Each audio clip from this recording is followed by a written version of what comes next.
Baik, Waalaikumsalam Ustazah. ingatkan tak ada orang. Okey, baru 20 orang ni. Ada lagi yang lain?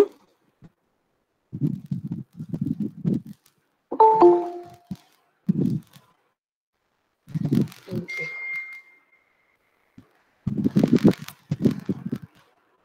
Sekejap ya, kita mula sekejap lagi. Tunggu lagi seminit lagi kot. 9.20.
Masuk kot. Okey, kita mulakan kelas kita dengan membaca Ummul Kitab untuk memberkatinya. Bismillahirrahmanirrahim. Alhamdulillah Rabbil Alamin. Ar-Rahman. Iyyaka na'budu wa iyyaka nasta'in. Shiratal mustaqim. Shiratal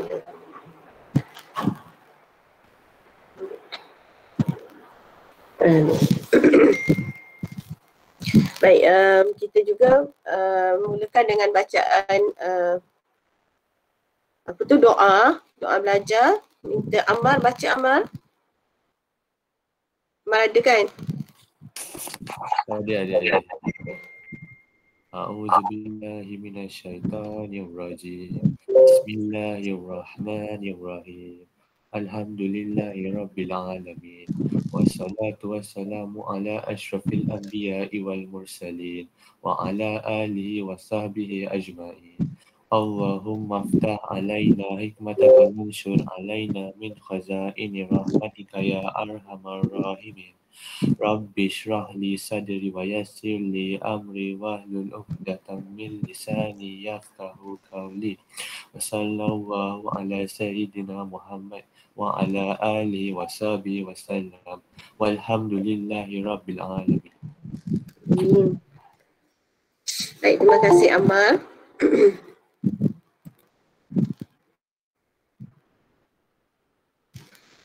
Baik, tajuk yang lepas kita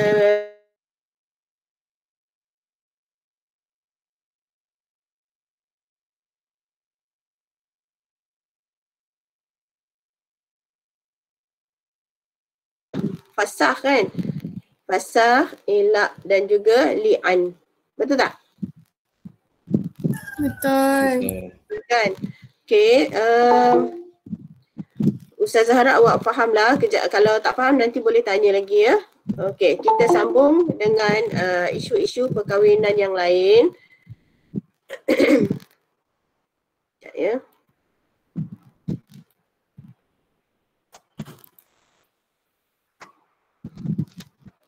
Iaitu iddah. Iddah, rujuk, nusyus, poligami, hadanah dan juga anak angkat. Okey, iddah ni ialah perkara yang wajib. Maksudnya bila ada talak adanya fasakh, adanya khuluk tadi tu, dia mesti ada iddah. Okey, kita tengok apa yang dimaksudkan dengan iddah ni.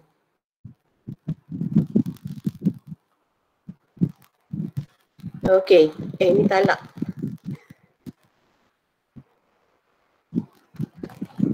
Ya.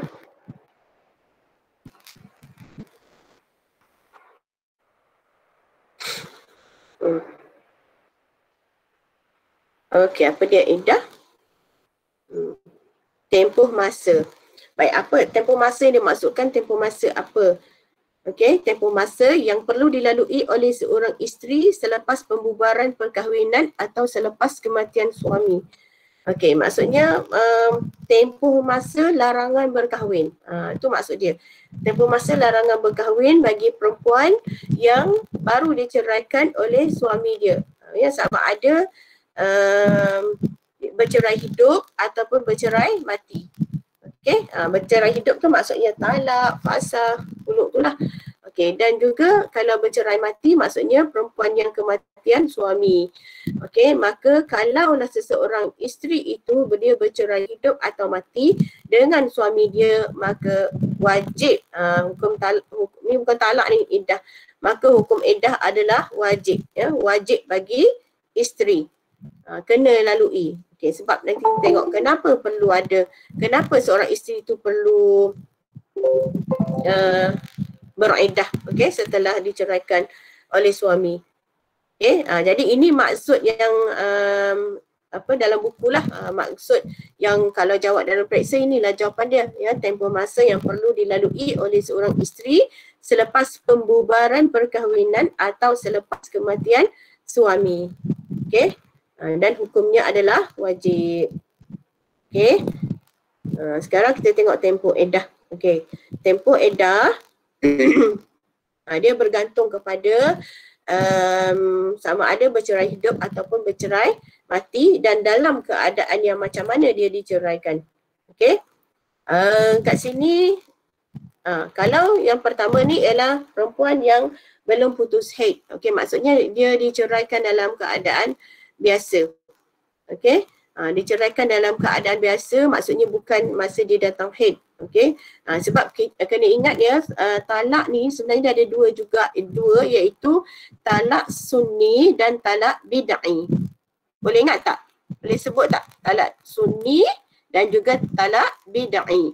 Okey, talak sunni ialah talak yang diharuskan.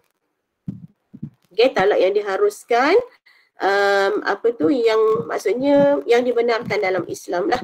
Okey, yang talak yang tidak dibenarkan ataupun talak bid'i maksudnya hukum dia haram. Walaupun haram tapi tetap jatuh talak jika suami melafazkannya. Okey, iaitu contohnya orang perempuan yang haid. Orang perempuan yang haid. Tapi ada juga pendapat mengatakan perempuan yang sedang hamil, yang sedang mengandung pun haram. Tetapi ada juga pendapat mengatakan kalau yang sedang hamil ni hukumnya harus, harus maksudnya tak apalah, maksudnya tidaklah haram menceraikan isteri dalam keadaan hamil, ya, sebab ada peristiwa zaman Rasulullah tu, bila ada sahabat yang menceraikan isteri dia dalam keadaan dalam keadaan dia haid, maka Rasulullah kata maksudnya rujuklah kembali, maksudnya kembali semula kepada isteri dia, dan kalau nak bercerai, cerailah ketika dia tidak haid ataupun sedang hamil. Maksudnya kalau Rasulullah dah sebut macam tu, maksudnya sedang hamil itu adalah harus hukum dia, kecuali kalau datang haid. Kalau datang haid, suami ceraikan isteri, maka hukumnya adalah haram, tapi talak tetap jatuh. Okey, faham tak? Faham? Okey, ni kamu nampak dekat skrin ni, nampak kan? Okey, yang pertama, perempuan yang belum putus haid, okey, dia tempoh iddah dia ialah 3 kali suci. 3 kali suci bermaksud 3 kali datang haid. Sebab dia ada lagi kitaran haid dia, maka boleh pilih. Okey, boleh kira. Okey, sebab apa kena 3 kali suci? Kenapa dia tak kira 3 bulan je? Kenapa 3 kali suci? Sebab dia hikmah dia adalah untuk menjaga kesucian rahim isteri itu. Nak tengok rahim isteri. Okey, sebab katakanlah kalau tak ada iddah kan, bayangkanlah isteri itu kalau tak ada iddah dia boleh kahwin. Sebab tadi kita tengok iddah tu ialah tempoh larangan berkahwin kan, maksudnya kena ada iddah. Lama mana iddah dia? Iaitu 3 kali suci. Tapi bayangkan kalau kata tak ada iddah, maka perempuan tu bolehlah kahwin. Hari ni cerai, esok kahwin kan.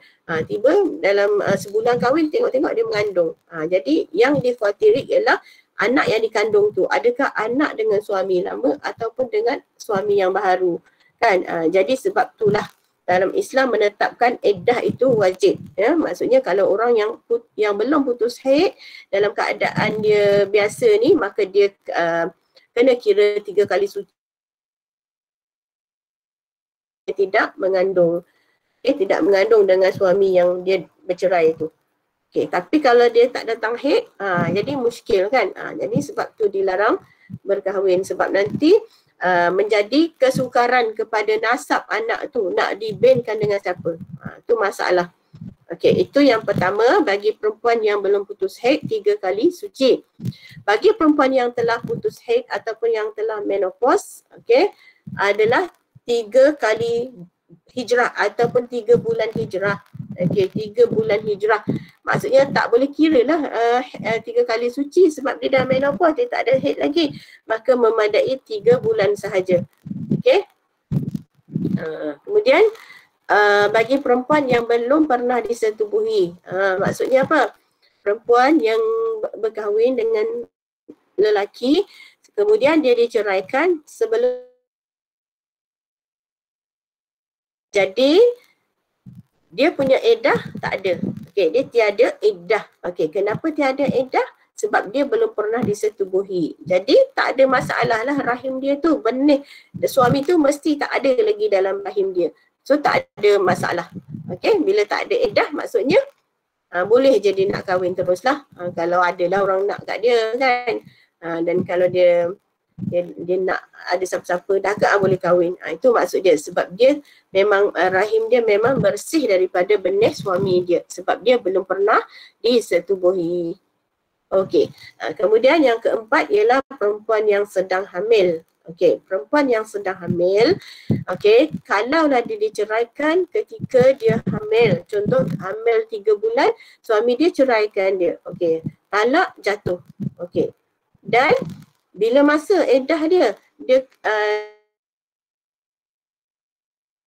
daripada dia diceraikan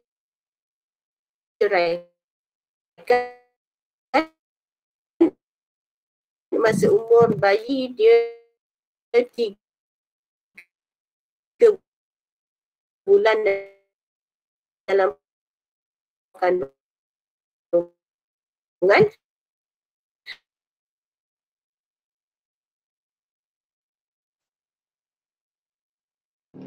Ustazah, lag sikit lah.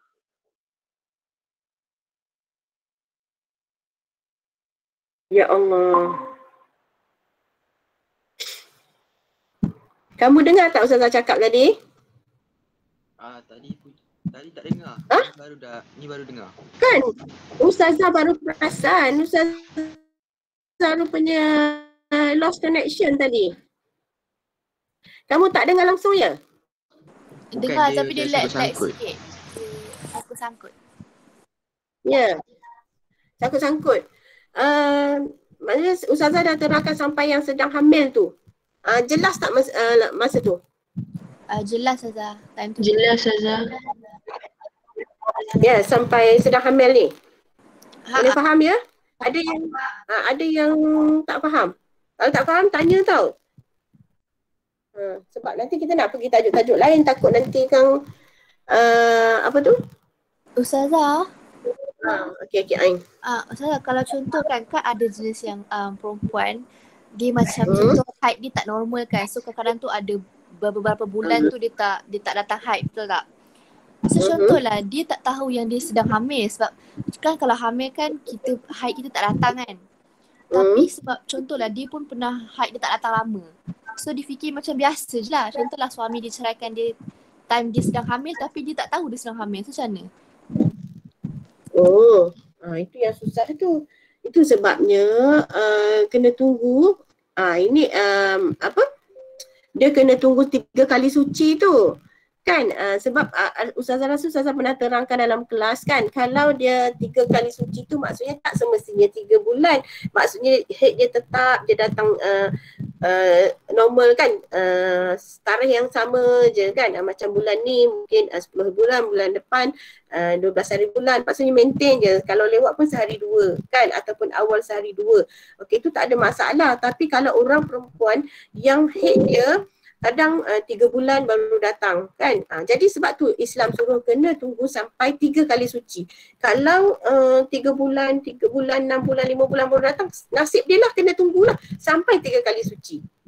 Maksudnya kalau dah 3 kali datang. Faham lah. Okey, jadi kita teruskanlah. Ustazah, Ada lagi soalan? bercerai mati tu memang tetap 4 bulan 10 hari Ya, mesti 4 bulan 10 hari. Maksudnya kalau dia diceraikan suami dia meninggal kan, mesti 4 bulan 10 hari. Nanti kita akan tengoklah larangan-larangan dia semasa iddah tu. Okey? Boleh? Terus? Okey, larangan semasa iddah. Okey. Yang pertama, menerima pinangan lelaki lain secara terang atau kiasan. Okey, menerima pinangan lelaki lain secara terang, secara soreh ataupun secara kiasan, sindiran. Maksudnya ialah kalau dia dalam keadaan iddah, dia diharamkan ataupun lelaki haram bagi dia untuk meminang perempuan yang sedang iddah tu. Maksudnya ginilah ayat dia senang. Haram bagi lelaki untuk meminang perempuan yang sedang dalam iddah. Okey, sama ada secara terang, maksudnya dia direct cakap saya nak pinang awak, saya datang nak meminang awak, ataupun secara sindiran, saya datang ni sebab dia berkias lah, saya nak memetik bunga di taman, dia beritahu kepada ayah dia dan sebagainya lah kan. Maksudnya haram. Maksudnya perempuan itu tidak boleh dipinang. Okey, sebab apa agaknya? Sebab dalam tempoh iddah tu sebenarnya, kenapa pula Islam menetapkan adanya iddah tu bagi seorang isteri yang bercerai, khususnya yang bercerai hidup tadi, ialah supaya suami dan isteri itu ada masa untuk rujuk kembali. Maksudnya dalam tempoh iddah tu suami boleh merujuk semula isteri dia kan. Sebab kadang-kadang bila dah bercerai ni, dah berpisah, ada yang nak masuk ya? Bila dah bercerai ataupun berpisah, barulah menyesal kan, berfikir semula kesalahan mereka kan. Jadi mereka pun nak rujuk semula bila dah insaf tu. So kalau rujuk dalam masa iddah ni, maka tak perlu akad nikah ataupun tak perlu mahar semula, just rujuk macam tu je. Kejap lagi kita tengok tajuk rujuk pula. Okay. Yang kedua, dilarang juga bagi wanita yang beriddah keluar daripada rumah yang disediakan oleh suami kecuali untuk keperluan yang dibenarkan oleh syarak. Okey, maksudnya perempuan yang beriddah ni, okey, dia dalam tempoh iddah itu dia masih lagi bawah tanggungjawab suami. Okey, maksudnya suami dia kena sediakan rumah, tempat tinggal, kena sediakan makanan, pakaian. Perkara asas tu wajib lagi di bawah tanggungjawab suami dalam tempoh iddah tu. Okey, jadi sebab itulah dia dilarang keluar rumah yang disediakan oleh suami kecuali untuk keperluan yang dibenarkan oleh syarak. Okey. Yang ketiga, perempuan yang diceraikan juga dilarang berhias diri. Okey, kecuali wanita yang dalam iddah raj'i. Okey. Yang berhias diri dilarang ni kalau perempuan itu dia tuntut fasakh. Itu kan kita belajarkan fasakh ke ataupun khulu'. Dia kalau dia nak rujuk dia tak boleh kan. Dia kalau nak kembali kepada suami dia, ataupun kepada isteri dia, dia kena kahwin semula dengan mahar yang baharu, kecuali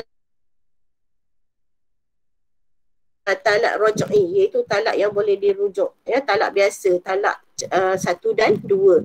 Okey, jadi kenapa wanita yang diceraikan talak 1 dan 2 yang boleh dirujuk itu harus berhias diri?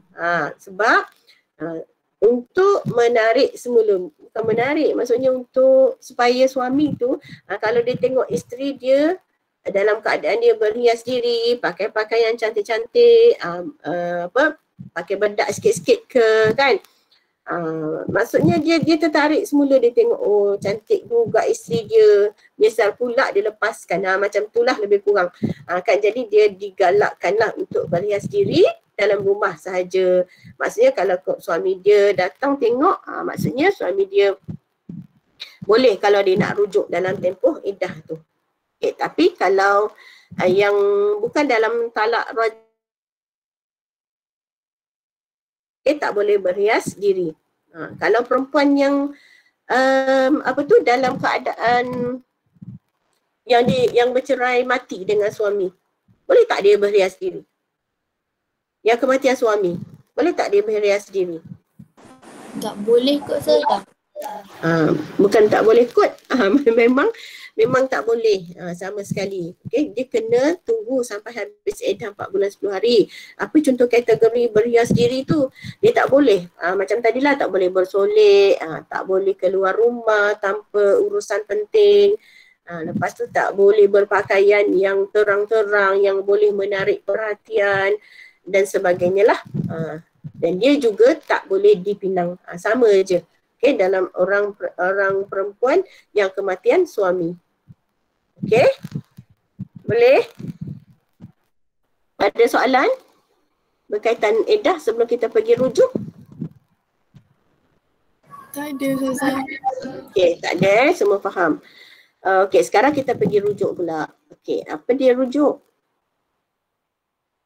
Iaitu hak suami untuk menyambung semula ikatan perkahwinan dengan isteri yang diceraikannya dalam tempoh iddah. Okey. Maksudnya suami, tadilah macam Ustazah kata tadi tu, dalam tempoh iddah tu suami dia berhak untuk menyambung semula ikatan perkahwinan dengan isteri yang diceraikannya. Okey, dengan syarat dalam tempoh iddah tersebut. Okey, rujuk tu memadai kalau ni lafaz dia, hukum dia, ni talak lagi ni. Hukum rujuk adalah harus. Okey, harus maksudnya kalau suami tu dia nak rujuk dengan isteri dia boleh, tak nak rujuk pun tak apa.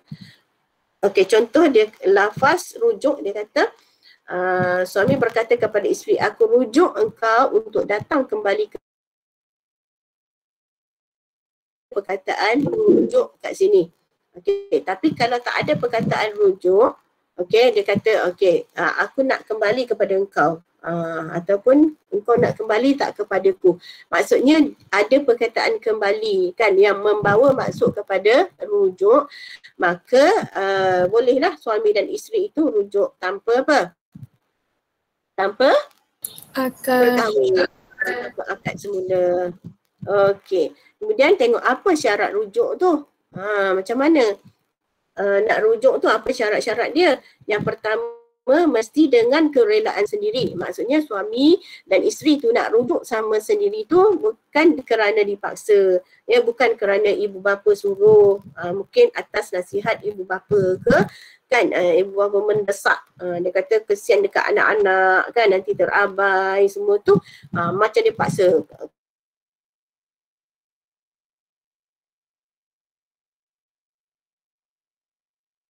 Tak rela, tak boleh, ya. Dia kena dengan kerelaan sendiri.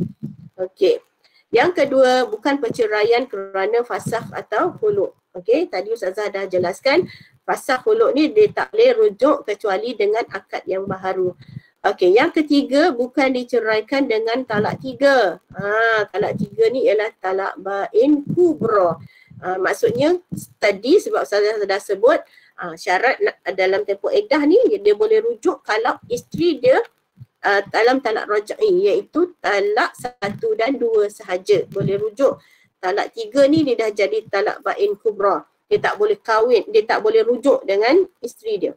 Kahwin pun tak boleh juga. Kalau nak kahwin, kena tunggu nanti isteri dia dah kahwin lain, lepas tu dah bersama dengan suami baru, kemudian saat diubut dan sebagainya. Tapi bercerai sebab memang tak sefahaman ke, tak ada jodoh, maka bercerai. Maka suami yang lama tu bolehlah nak kahwin semula dengan isteri dia tadi. Okey. Kemudian yang keempat, isteri yang diceraikan masih dalam tempoh iddah. Okey. Maksudnya rujuk tu masih dalam tempoh iddah lah. Kalau dah habis iddah, dah habis dah 3 kali suci. Tak boleh rujuk lagi. Kalau nak juga dia mesti kena apa? Kahwin semulalah, akad dan mahar yang baru. Okey, yang kelima ada lafaz yang menunjukkan rujuk, ya, macam tadi aku rujuk engkau ataupun aku kembali kepada engkau. Maksudnya lafaz yang membawa maksud rujuk. Okey. Itu antara syarat-syarat rujuk. Ada soalan nak tanya? Ada tak? Ada Ustazah. Okey. Terus kepada nusyus nusyus. Nusyus ni, apa maksud nusyus? Keengganan isteri untuk menuruti perintah atau permintaan suami yang sah. Okey, hukumnya adalah haram. Okey, maksudnya isteri dia enggan untuk melayan suami ataupun dia enggan untuk menuruti perintah suami yang baik ataupun yang tidak bertentangan dengan syarak. Okey, kalau ada isteri yang bersikap seperti itu, ia boleh dikategorikan sebagai isteri yang nusyus. Okey, isteri yang derhaka kepada suami. Okey, hukumnya adalah haram. Dosa bagi isteri yang nusyus. Okey, contoh dia, isteri enggan mematuhi perintah suaminya supaya menunaikan solat dan berpuasa. Okey, ini menjadi tanggungjawab suami kan, mendidik isteri dia supaya solat dan sebagainya lah. Tapi kalau isteri dia enggan untuk mematuhi perintah suami, maka ia dianggap sebagai berdosa ataupun nusyus. Okey, ataupun suami menyuruh isteri menutup aurat, okey, ataupun melarang isteri dia keluar rumah tanpa izin dia, tapi dia keluar juga rumah tu, dah lah keluar rumah tak tutup aurat pula. Jadi dia boleh menjatuhkan maruah suami. Jadi kalau dapat isteri yang berperangai macam tu, maka ia boleh dikatakan sebagai isteri yang nusyus dan suami ada hak lah untuk bertindak kepada isteri dia. Agak-agak apa tindakan suami yang boleh suami buat untuk mendidik isteri ni? Sebab Islam dia ada oleh baginda Rasulullah bagi perempuan yang nusyus ni. Ada cara nak mendidik dia. Siapa tahu?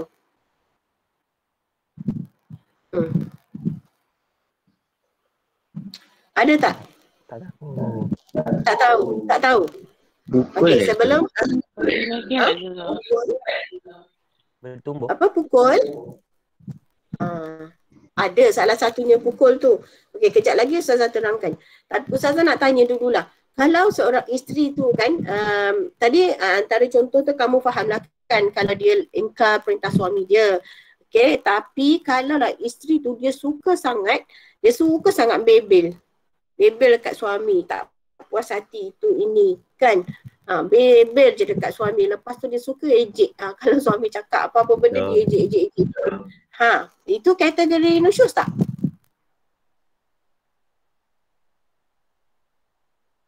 Tak kot. Ada dia, saya rasa ya. Ya ke Usnan? Tak cikgu, bukan cikgu. Sebab dia tak menghormati suami dia. Dia tak menghormati suami. Membebel tu tak menghormati ke sebenarnya? Bebel kalau tu orang tak ni kot. actually membebel macam air. Bebel lah sebab dia kacau ketenteraman suami dia. Tunggu jawapan Ustazah. Ini tak jadi apa jawapan dia Ustazah? Ini tak jadi isteri lagi, bolehlah cakap macam tu. Kan? Nanti dah kahwin tahulah. Ustaz. Dalam rumah tangga macam mana. Saya tak suka bebel Ustazah, tak apa. Tipu. Bahaya tu tak. Tapi kalau dah laki dia sebab dia macam ni. Orang perempuan ni, orang lelaki dia kena faham, orang perempuan ni dia suka mengomel, dia suka bebel. Kalau tak bebel dekat suami, dekat anak-anak dia kan. Mak kamu mesti ada bebel kan? Betul tak? Bebel dekat kamu lah, malas belajar. Ada. Bukan dekat saya je, tapi ada. Bangun tidur lambat. Kan? Bangun tidur lambat kena bebel tak? Sikit lah. Kena Ustazah. Kalau Ustazah bukan setakat bebel. Kan bangun tidur lambat apa benda, lambat masuk kelas dan sebagainya. So jadi itu natural, itu sikap perempuan. Okay, sebab orang perempuan ni kalau dia marah ke, dia bebel ke, dia rasa lega, dia rasa puas. Maksudnya, tapi dia tak macam dia marah kat suami, bebel kat suami. Okey, suami balik rumah, lepas tu main duduk rumah lepak je kan, tak tolong isteri ke, masak ke, kat dapur ke, sikit sebanyak pun dia bunyi juga suara kan. Tapi itu tak bermaksud dia nak menderhaka kepada suami kan, sebab perempuan ni bila dia cakap dia lepas, dia puas je. Kalau dia simpan nanti bahaya, dia akan jadi tertekan, stres dan sebagainya, tu lagi susah. Jadi si suami dia kena faham lah, dia tak boleh anggap itu sebagai derhaka sebab perempuan memang macam tu kan. Jadi macam kita lah, ibu-ibu lah kan, marah dekat anak-anak semua tu, bukan sebab dia benci anak dia, tapi sebab dia nak mendidik kan. Samalah juga dengan suami tu. Okay, kadang-kadang mengomel-ngomel kan, macam mengejek-ngejek, suami cakap tu dia ejek-ejek, tapi itu tidaklah termasuk dalam nusyus. Okay, nusyus ni bila enggan mematuhi perintah suami. Itu maksud dia, nusyus. Okay.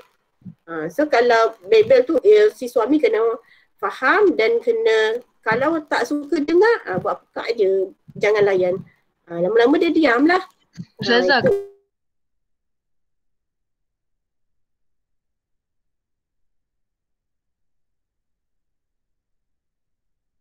macam mana tu Ustazah?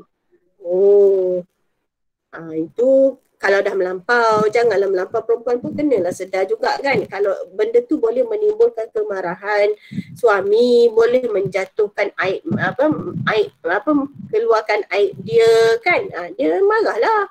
Janganlah sampai macam tu.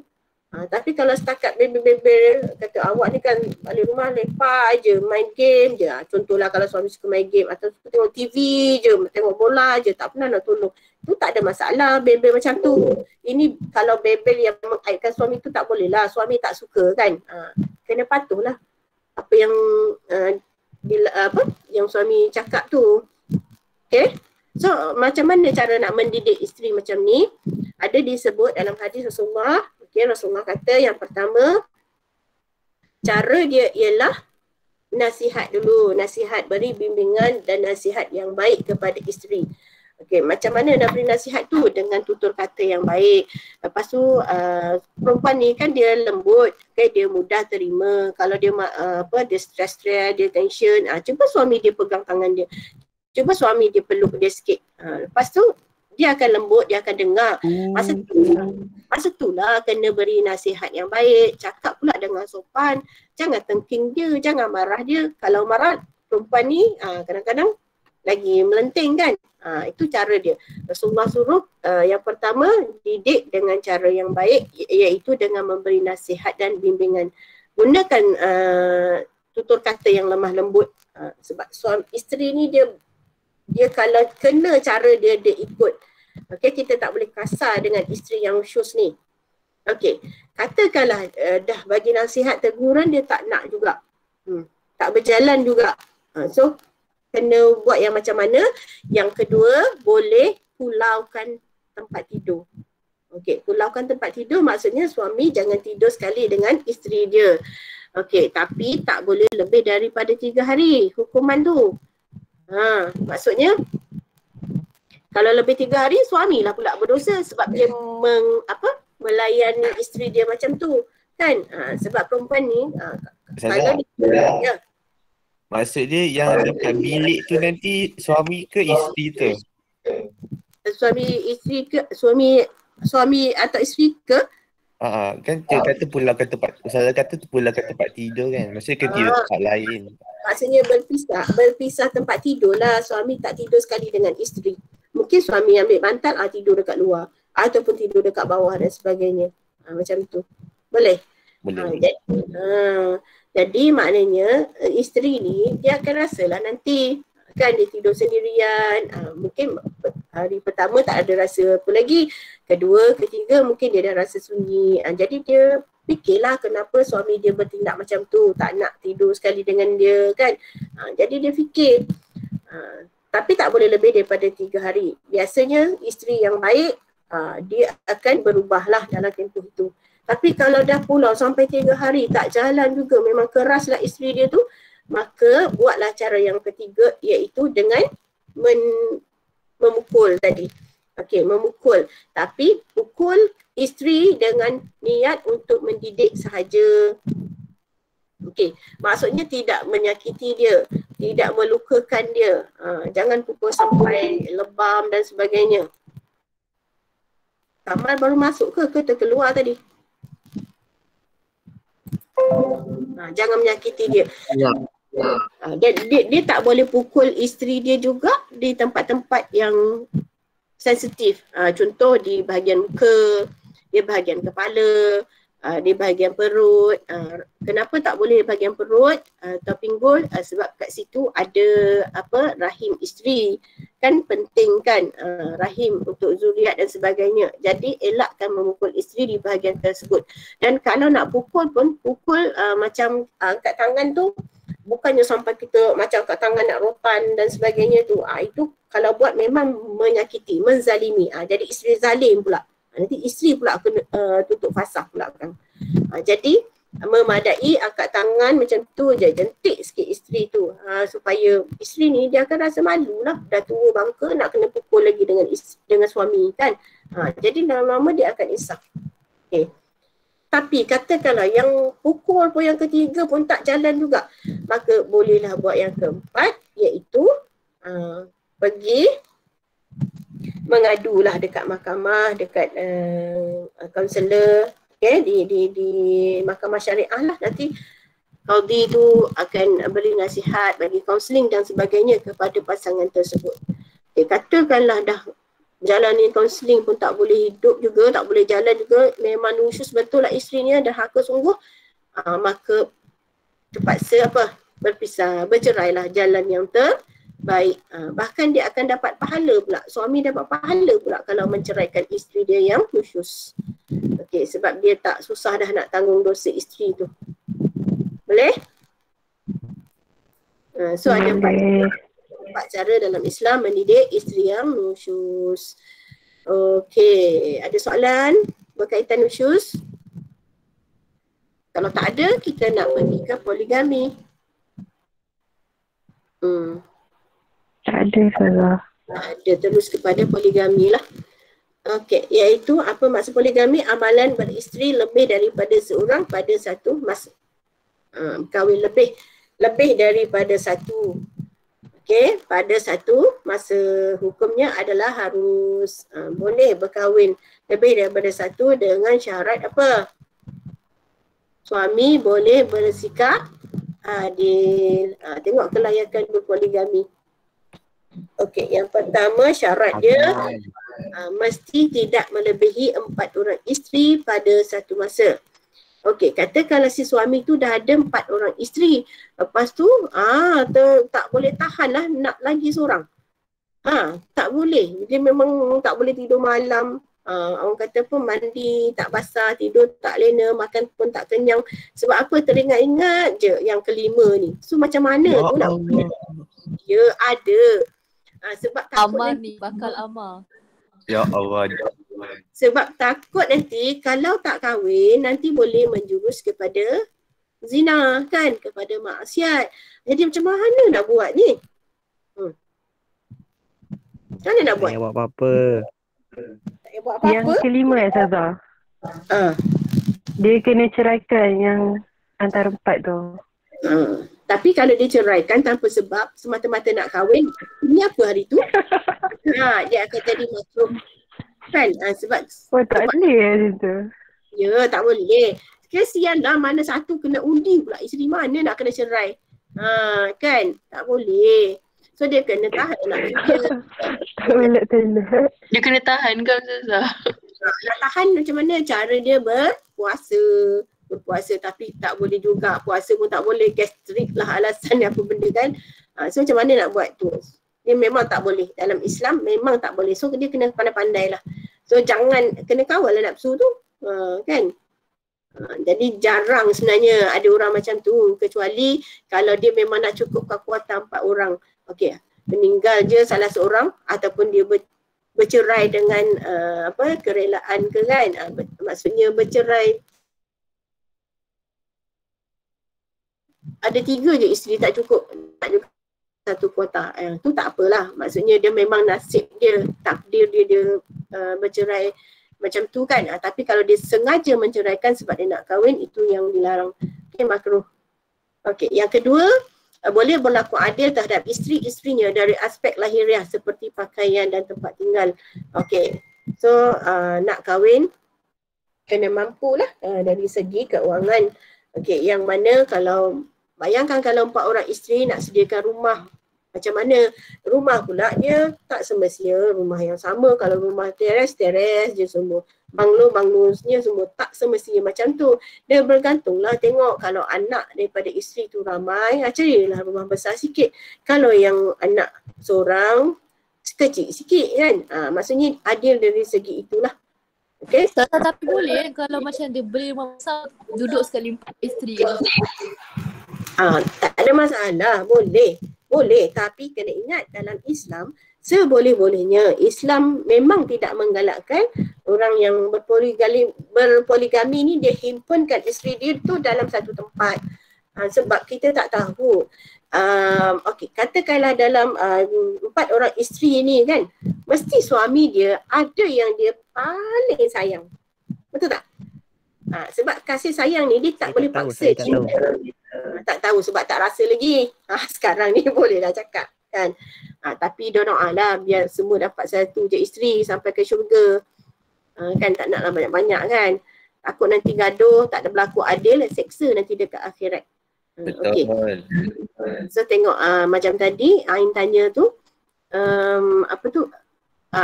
Sebab kita ni tak boleh paksa dari segi cinta ataupun kasih sayang kan. Kalau 4 orang isteri tu, kamu rasa adakah sama kasih sayang suami tu? Tak kan? Mesti Betul tak? beza. Tak sama. Mesti beza. Ada seorang yang dia paling sayang.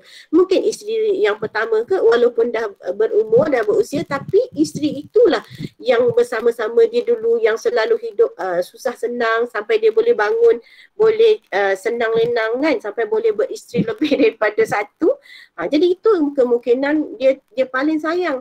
Jadi kalau bayangkan kalau duduk dalam satu rumah tu, dia akan dia nak tak nak nanti nampak juga perbezaan kasih sayang tu. Itu tak boleh. Itu yang sebenarnya yang Islam tak galakkan duduk serumah. Tapi kalau lah nak duduk, kan ada kan macam siapa tu artis tu?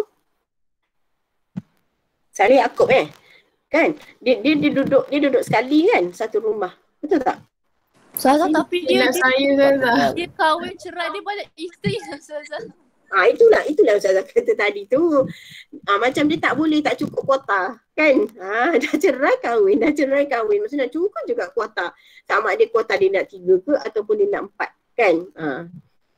Jadi gitulah.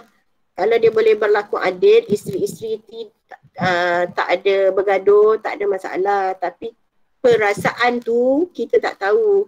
Isteri pertama tak tahu perasaan isteri kedua tak tahu perasaan isteri pertama. Jadi susah. Sebab kasih sayang tu nanti nampak, mungkin dia nampak suami lebihkan isteri yang pertama. Susah. Jadi bila ada je perasaan ketidakadilan tu, isteri yang merasa susah tu. Itu dikira di akhirat nanti. Ustazah, kalau isteri ni gaduh macam mana? Contohlah suami pergi business trip ke, diorang 4-4 gaduh kat rumah tumbuk-tumbuk. Apa jadi nanti? Itu tak boleh tu. Tu yang kata kenapa nak duduk serumah bergaduh. Maksudnya dia tak redha lah, dia berpoligami, dia bermadu tu. Dia tak redha antara isteri tu. Sebab kalau dia redha dia takkan gaduh, dia akan faham. kan. Jadi sebab tu suami kena sangat berlaku adil. Okey, adil, kita tengok yang ketiga ni dulu. Mampu memberi nafkah zahir dan batin. Maksudnya suami tu dia kena mampu, dia kena adil bukan sahaja dari segi nafkah zahir. Okey, sediakan rumah, tempat tinggal, pakaian dan sebagainya, beri keperluan-keperluan yang lain seperti beli barang kemas ke, beli kereta ke, apa benda kan. Dia kena adil dari segi itu juga. Dan juga nafkah batin. Batin ni maksudnya kena adil dari segi giliran bermalam. Bayangkan, kalau 4 isteri, itu 4 isteri, seorang berapa malam? Macam mana, Mak? Kalau nak bagi 2 malam, 2 malam, 2 malam, tak cukup. Ada seorang akan dapat 1 malam. Kan? Susah. Kalau nak bagi 1 malam, 1 malam, 4 malam ada 3 hari. So 3 hari tu suami nak buat apa? Kan? Repeat balik. Repeat balik, ulang-ulang. Kalau setuju macam tu tak apa, ulang-ulang lah. Hari Isnin, isteri pertama, Selasa, kedua. Kan macam tu. Tak apa kalau dia setuju macam tu, tak ada masalah. Okay, so maksudnya suami kena adil dari segi giliran bermalam jugalah dekat isteri-isteri dia. Lepas tu lagi satu susah juga, kalau dah ada giliran bermalam, tiba-tiba tengok yang isteri malam tu kebetulan duduk rumah isteri pertama, tiba-tiba isteri kedua pula malam tu emergency, anak dia just sakit ke apa benda, lepas tu terpaksa lari ke rumah isteri kedua tu, so tinggal yang isteri pertama. So apa perasaan dia kan? Kalau dia faham tak apa, okey tak apalah, nanti ganti balik, itu tak ada masalah. Tapi Ustazah rasa letih, tahu tak? Letih bagi suami tu. Betul tak? Nak menjaga isteri bukan senang, ramai. So sebelum berpoligami, fikir-fikirlah dulu. Okay, sebab ayat Quran pun sebut kan, fankihu ma qaba lakum minan nisa'i matna wa thulatha wa ruba'. Maksudnya apa? Allah kata kahwinlah kamu dengan perempuan, mana-mana perempuan 2, 3 atau 4. Lelaki dia pandang ayat tu je, dia tak tengok dah ayat selepas dia. Wa in khiftum alla ta'dilu fawahidah. Sekiranya kamu tak mampu, tak boleh berlaku adil, maka memadailah dengan seorang sahaja. Kan? So kena faham ayat tu sampai habis. Boleh kahwin 2, 3, 4, tapi kalau tak berlaku, tak boleh nak berlaku adil, satu sahaja sudah memadai. Okey. Boleh? Faham kaum lelaki? Kaum Adam? Adam ada tak? Adam belum bangun. Ya Allah, Adam. Ustazah perasan. Ya, tanya. Boleh ke macam contohlah yang suami dia kata suami dia nak kahwin lain lah. Lepas tu isteri yang tu minta cerai. Macam Oh, sebab dia tak nak bermadu. Dia tak nak lagi kasih. Okey, kalau macam tu nak buat macam mana? Itulah saya kata, kalau perasaan kasih sayang ni kita tak boleh paksa. Kan? Dah memang suami isteri dia memang tak sanggup nak berkongsi kasih sayang. Walaupun sebenarnya dalam Islam tak boleh seorang isteri tu dia minta cerai kan dengan suami dia. Tapi bayangkan kalau dia tak berpisah, tak bercerai dengan suami dia, nanti takut kesan dia kepada isteri itulah. Kan? Kesan macam mana? Dia akan jadi stres, dia akan memberontak, dia akan jadi isteri yang nusyus sebab dia tak mampu ataupun tak boleh nak melayan kehendak suami dia tu. Sebab dia memang tak suka kan, dia tak boleh. Tapi sepatutnya seorang isteri tak boleh macam tu lah. Kan, dia kena redha sebab poligami ni ada dalam Islam.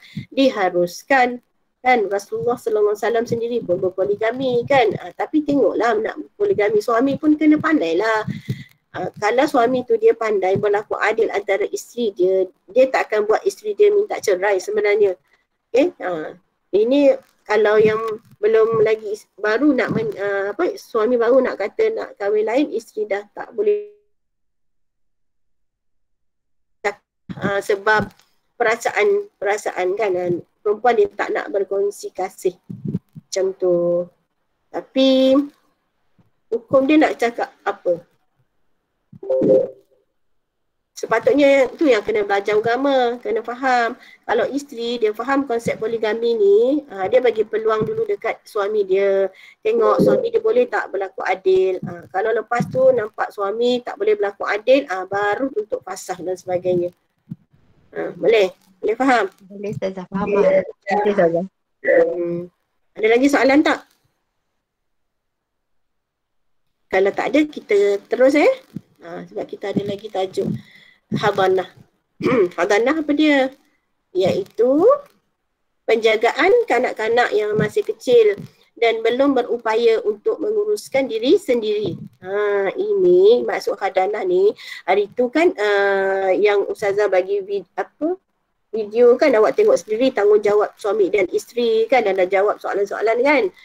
Dekat situ maksudnya untuk menjaga anak-anak ni merupakan tanggungjawab suami isteri.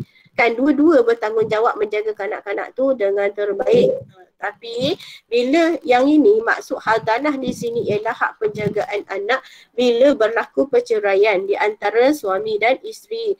Maka anak itu, anak yang belum baligh tu, yang masih kecil tu, siapa yang berhak untuk jaga dia? Adakah ibu atau ayah ataupun orang lain? Itu maksud dia kat sini. Yang kita nak tengok ni ialah maksud hadanah bagi anak-anak yang ditinggalkan sebab ibu bapa dia berpisah. So macam mana? Siapa yang berhak untuk jaga dia? Sebab kanak-kanak ni dia masih kecil dan dia tidak berupaya untuk menguruskan diri sendiri, yang belum baligh tu. Jadi wajib, hukum dia wajib bagi ibu ataupun siapa sajalah, ayah ke, nenek ke, nanti yang kena jaga anak-anak tu.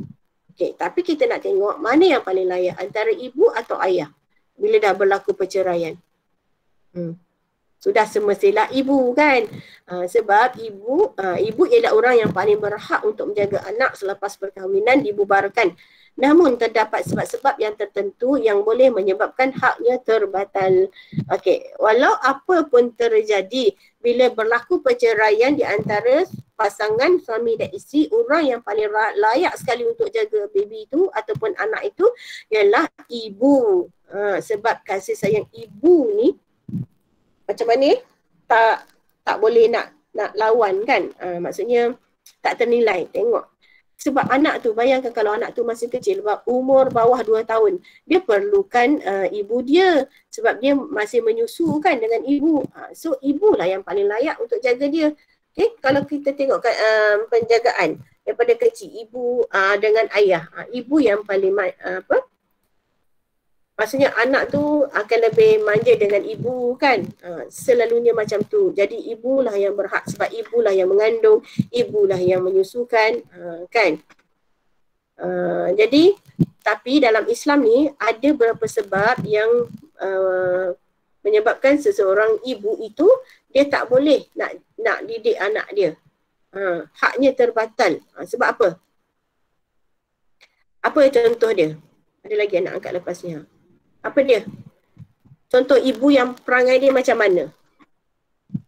Kalau ibu dia berangai buruk kan, ibu yang macam tadilah, ibu yang nusyus kepada suami, isteri okey, contoh dia curang, okay, dia ada lelaki lain, dia keluar rumah tak menutup aurat, lepas tu dia malas solat kan. Suami dah puas dah buat macam-macam cara nak didik isteri dia, tak boleh juga, maka suami pun cerai. Adakah ibu itu layak untuk jaga anak dia? Tidak salah. Salah tak layak kan. Nanti takut anak tu membesar jadi anak yang tak solat, anak yang malas solat, anak yang tidak menutup aurat, anak yang melakukan perkara-perkara yang dilarang oleh Allah. Contoh kalau ibu yang merokok ke, ibu yang isap dadah ke dan sebagainya kan. Jadi dia membawa tu membesarkan anak dia dengan cara macam tu.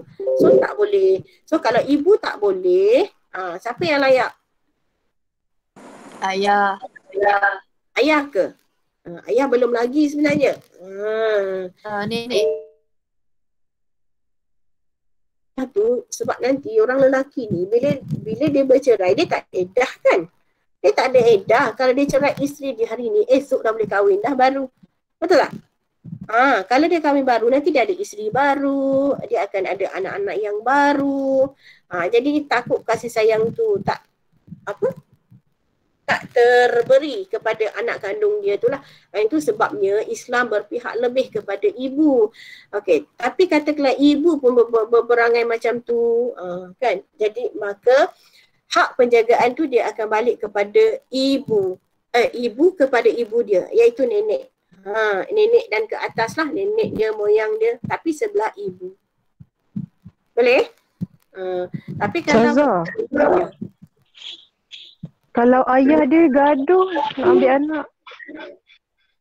Ada ayah bergaduh nak ambil anak, tengok kena melalui anak kan, sedangkan okey, tengok nanti bila sampai perkara tu, mahkamah akan tengok sikap masing-masing. Dia akan tengok siapa yang paling layak lah. Itu mahkamah punya prosedur lah. Dia akan siasat apa pekerjaan ayah dia, pekerjaan ibu. Dia tengok mana yang lebih layak, mana yang lebih sesuai untuk membesarkan anak dia. Kalau gaduh-gaduh gitu, sepatutnya tak boleh lah. Dia ada kompromi lah kan, ibu dan ayah tu. Kalau dia boleh kan gila-gila jaga hak penjagaan tu, mahkamah pun nanti dia akan bagi juga penggiliran. Kalau hak penjagaan sepenuhnya kepada ibu. Ayah ada giliran dia boleh tengok seminggu sekali ke, dia tak akan pisahkan. Okey, apa nak tanya? Siapa nak tanya? Kalau macam kan proses mahkamah tu kan, bukan ke kalau contohlah parents gaduh nak hak penjagaan, mahkamah boleh tanya anak tu sendiri kalau anak tu dah lebih 11 tahun. Okay. Itu Ain, kalau anak tu dah dewasa. Yang kita tengok ni ialah anak ni, yang hadanah ni maksudnya sendiri kan kanak-kanak yang belum balik kan, dia perlukan penjagaan daripada ibu atau ayah dia.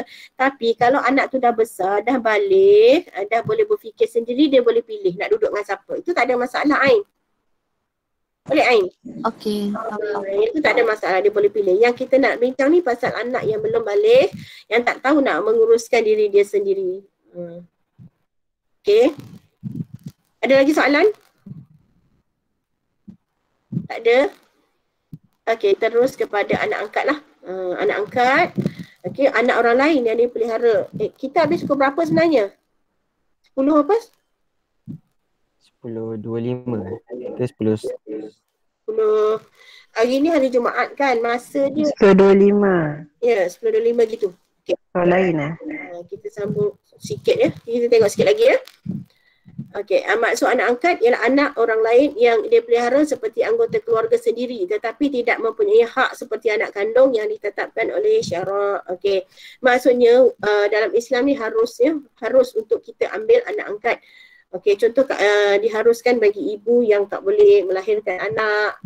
Okey, maka dibenarkan dalam Islam untuk ambil anak angkat, tapi nak ambil anak angkat tu kena syarat-syarat dia kena jagalah.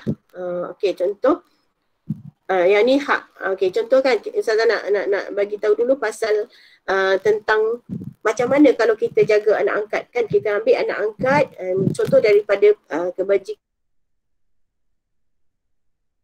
mana-mana lah kan, bagi jaga anak dia sebab dia tak mampu, maka kalau kita ambil seboleh-bolehnya lah, kalau ambil daripada kecil anak tu, maka ibu angkat tu boleh menyusukan anak tu lah supaya nanti dia boleh jadi ibu susuan dan anak susuan. Supaya bila dah jadi anak susuan, ibu susuan, maka aurat tu dia akan ada halangan lah kan. Aurat tu dia boleh tengok kan. Jadi tak ada masalah.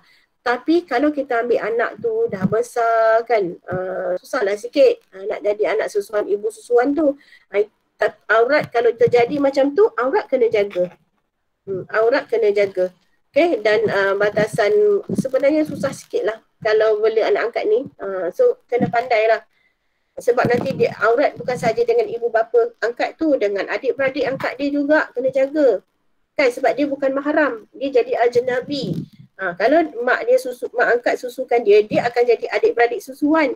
So dia tak apa kat situ, dia nak bergaul pun. Tapi kalau tak ada hubungan apa-apa, dia akan jadi asing. Itu jadi masalah. Tapi kebanyakan masyarakat kita selalu abaikan benda ni. Kan? Sebab apa? Sebab tak tahu, tak belajar. Jadi dosa tu sampai bila-bila lah kena ni. So kena ingat tu kalau ambil anak angkat. Okay? Kemudian tengok hak. Okay, hak. Kalau anak angkat dengan anak kandung macam mana dia punya hak dia. Okay, dari segi nafkah dan kebajikan, kalau anak kandung, contoh kan dia dah ada anak kandung, pasal ambil pula anak angkat. So maka nafkah tu boleh diberi. Okay. Anak kandung tu wajiblah dapat nafkah, anak angkat pun mesti. Okay, boleh dapat nafkah dan juga kebajikan daripada bapa angkat. Okay, yang kedua ni dari segi harta hibah. Okay, hibah ni ialah macam hadiah lah. Hadiah anak kandung boleh dapat, anak angkat pun boleh dapat. Boleh dapat juga selalunya semasa hidup lah. Kan, contohlah okay, kalau anak angkat ni dia memang tak boleh terima. Okay, tengok dia pewarisan harta, pusaka faraid ni. Okay, nanti kita akan belajar tajuk ni susah ni, faraid ni. Okay, faraid ni dari segi anak angkat dia memang tak boleh terima pewarisan sebab dia tak ada, dia bukan nasab daripada keluarga angkat tu. Jadi dia tak berhak untuk terima harta pusaka. Sebab tu Islam benarkan boleh bagi wasiat ataupun hibah semasa ibu bapa angkat dia tu masih hidup. Okay, kalau anak kandung pun sama juga boleh terima. Baik, kenapa anak kandung ni boleh terima juga walaupun masih lagi boleh diberikan, sebab bayangkan kalau anak tu anak perempuan, okey, anak perempuan semua, sebab nanti pembagian harta pusaka tu dia berbeza di antara anak lelaki dengan anak perempuan. Okey, anak lelaki tu dia akan dapat banyak lagi lah, berapa pembahagian tu, 1/2 ke 1/3 ke 1/6 kan. Jadi dia ada pembahagian-pembahagian dia. Jadi kemungkinan si siapa tu ibu atau bapa tu dia risau nanti sebab dia semua ada anak perempuan. Sebab nanti kalau anak perempuan semua, harta tu nanti dia akan dahulukan kepada adik-beradik ni, adik-beradik bapa dia ataupun ibu dia dulu, yang lelaki. So nanti takutlah harta tak boleh bagi dekat anak dia kan, bagi dekat tu saja. Dekat adik-beradik dia ataupun dekat ibu dia dan sebagainya. Jadi dia takut harta dia tak sampai dekat anak dia, dapat sikit je. Jadi dia bagi siap-siap. Yang kakak ni dapat rumah, yang adik ni dapat apa, tanah kan. Jadi dia bagi siap-siap, tak ada masalah. Okay, begitu juga dengan anak angkat, sebab dia dah sayang, dia dah bela, banyak berjasa kat dia, dia nak bagi juga hadiah dekat anak angkat, tak ada masalah. Okay. Wasiat pun sama jugalah, iaitu tapi semua ni kena buat, hibah dengan wasiat ni mesti dengan bertulis. Tak boleh cakap macam tu je, nanti akan timbul pergaduhan sebab tak ada bukti. Okay. Kemudian dari segi harta pusaka, anak kandung boleh terima tapi anak angkat tak boleh. Okay, untuk wali pula dalam perkahwinan, okay, anak kandung, bapa dia boleh jadi wali, anak angkat tak boleh. Okay, tak boleh jadi wali, kena cari wali, wali kandung dia lah. Kalau kita tahu siapa ayah dia, siapa mak dia, panggil ayah dia untuk jadi wali. Tapi kalau tak ada, kita ambil mungkin anak tu diambil anak yang dibuang ke kan, maka kita boleh ambil wali hakim terus. Okay, kemudian dari segi nasab, okay, nasab keturunan ni maksudnya bin lah, bin binti. Anak kandung mesti dibin dan bintikan dengan bapa kandung dia lah. Tapi kalau anak angkat tak boleh dibin atau dibintikan dengan bapa angkat, haram. Sebab dia bukan dari nasab yang sama. Okay, kalau kita tahu siapa bapa kandung dia, binkan dengan bapa kandung dia sendiri. Tapi kalau tak tahu macam tadi tu, kita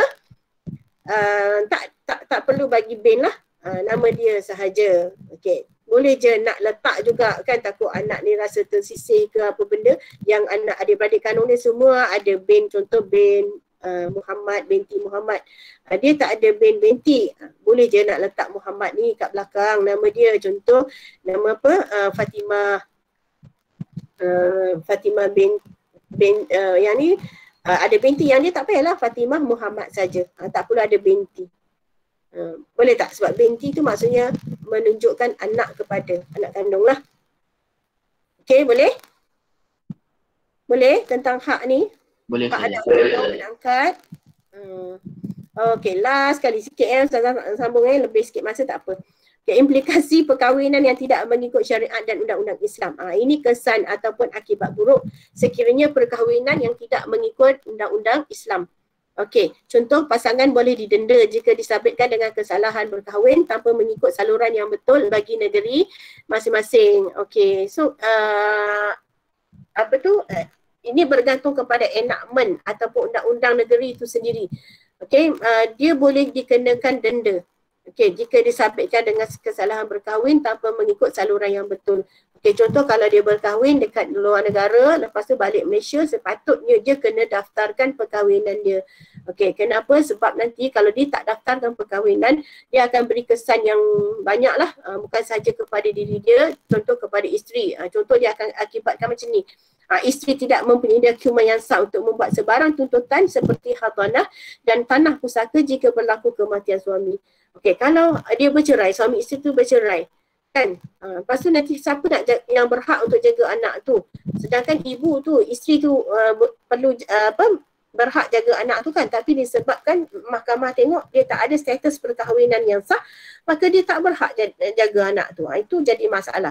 Kemudian kalau kematian suami, dia tak boleh terima harta pusaka sebab dia tak ada hitam putih mengatakan yang dia itu adalah isteri yang sah kepada suami dia. Itu kesan kepada isteri dia. Kemudian pasangan, ini pasangan terpaksa dipisahkan jika didapati perkahwinan tidak mengikut hukum syarak. Kalau tak mengikut hukum syarak, sebenarnya mahkamah boleh fasakh ataupun boleh batalkan perkahwinan itu sebenarnya. Okey, tetapi kebanyakan daripada masyarakat ni kalau dia berkahwin dekat luar negara ataupun dekat sempadan Thailand ke kan, selalunya cukup syarat dia, dah cukup rukun. Ada siswa tu 5 perkara tu, suami, isteri, saksi, wali akad, maka sah lah kan. Tapi dia menjadi masalah kepada undang-undang negara tu, negara kita ataupun ikutlah negara mana yang kita duduk tu. Okey. Ataupun negeri masing-masing, kan? Jadi akan jadi masalah lah. Jadi dia boleh pisahkan suami isteri tu kalau tidak menepati syarat untuk negeri masing-masing. Okey, kemudian kesukaran mendaftarkan kelahiran anak untuk mendapatkan sijil kelahiran. Ini memang kesian dekat anak lah. Okey, nak daftarkan dekat JPN, Jabatan Pendaftaran Negara, dia tak akan terima sebab dia tak akan keluarkan surat beranak sebab dia tak ada sijil nikah yang sah daripada suami isteri. Ini masa sijil kelahiran. Nanti bila anak tu dah besar sikit nak sekolah, lagilah sekolah tak akan terima, tak akan daftarkan anak tu di sekolah sebab tak ada sijil kelahiran, tidak ada sijil nikah dan sebagainya. Sebab sekarang semua diperlukan apabila nak daftarkan anak ke sekolah. So kesannya bukan sahaja kepada pasangan tetapi juga kepada anak tu. Nanti kan satu lagi yang paling sakit sekali ialah apabila anak tu nanti dia tak boleh dibankan dengan bapak dia. So tu yang menganiaya anak tu lah. Tu yang kadang-kadang keluar anak tak ada nama bapak, padahal bapak tu bapak kandung dia sebab dia dah kahwin sah dah. Cuma dia sebabkan tidak ada hitam putih yang mengatakan dia tu pasangan isteri yang sah, maka itulah kesan dia. Okay? Selain daripada tu, semua ni nanti akan menjatuhkan maruah keluarga masing-masing lah. Okay, habis. Ada soalan? Ada soalan tak? Yang ni dia beritahu je lah. Pengurusan Pernikahan Seluruh Malaysia tertakluk kepada Akta Idam dan Undang-Undang Keluarga Islam Negeri. Okey, habis tentang tajuk perkahwinan. Okey. Ada soalan? Ustazah, nak tanya, ada kes yang orang tua umur 50 kahwin dengan budak umur 11 tahun. Boleh ke?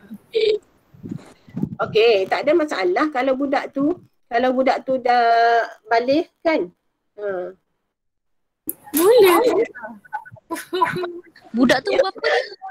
Budak bawah umur. Tapi tengoklah tu yang tadi tertakluk ni, pengurusan pernikahan seluruh Malaysia tertakluk kepada Akta, Enakmen dan Ordinan Undang-Undang Keluarga Islam Negeri. Kalau undang-undang negeri tu kata tak boleh kahwin dengan budak bawah umur, maka tak boleh lah. Kan? Kalau lebih daripada had umur yang ditetapkan tu, contoh 15 tahun ke atas, boleh lah, tak ada masalah. Tapi kalau 10 tahun tu kecil sangat, selalunya tak boleh kan. Mengikut undang-undang negeri lah. Kalau dalam Islam boleh sebenarnya kan. Betul tak? Betul. Kesalahan, kena denda dan sebagainya, boleh dipisahkan, tertakluk kepada negeri masing-masing. Okey, ada lagi soalan? Kamu ada kelas online lagi ke lepas ni? Ke rehat sekarang? Sekarang rehat. Lah rehat, nak rehat, nak apa, makan ke apa kan. Okey, ada lagi tak soalan last? Ustazah tengok kat sini kehadiran dalam 33 orang. Maksudnya ada yang tak masuk. Adam memang sure tak masuk ya? Adam ni kenapalah. Okey, tak apa kalau tak ada soalan. Okey, nanti kamu buka buku apa? Buku aktiviti tu kamu jawab semua soalan muka surat 49. Sampailah kepada muka surat 54. Banyak sebab daripada awal kan. Buat sikit-sikit. Esok cuti 2 hari boleh buat. Boleh? Buat sikit-sikit. Boleh Ustazah. Ustazah tak suka paksa kamu buat kerja banyak-banyak, nanti stres kan, sebab bukan satu subjek, banyak subjek. Banyak lagi tajuk subjek yang tough. So buatlah setakat yang mampu, buat sikit-sikit. Janji kamu belajar. Jangan tinggal terus. Okay? Boleh? Okey, boleh Ustazah. Boleh Ustazah. Fokus yang counselling punya tu ada yang masuk tak? Ada. Ya. Okey. Lepas tu semalam ada baca Yasin kan, tapi tak apa, semalam dia dah letak kelas kan. So tak apa, Ustazah tengok kat situ je lah. Kehadiran tu, sebab siapa yang masuk Ustazah akan bagi amalan baik. Okey, terima kasih semua yang hadir pada hari ini. Jangan lupa ulang kaji. Kalau ada soalan, boleh je PM tanya. Okey. Terima kasih semua, isi kehadiran dekat link sebab Ustazah nak ni simpan. Terima kasih Ustazah. Terima kasih Ustazah. Terima kasih Ustazah. Assalamualaikum. Jangan lupa makan Ustazah. Ya, sekejap lagi nak makan, lapar ni. Okey. Okey.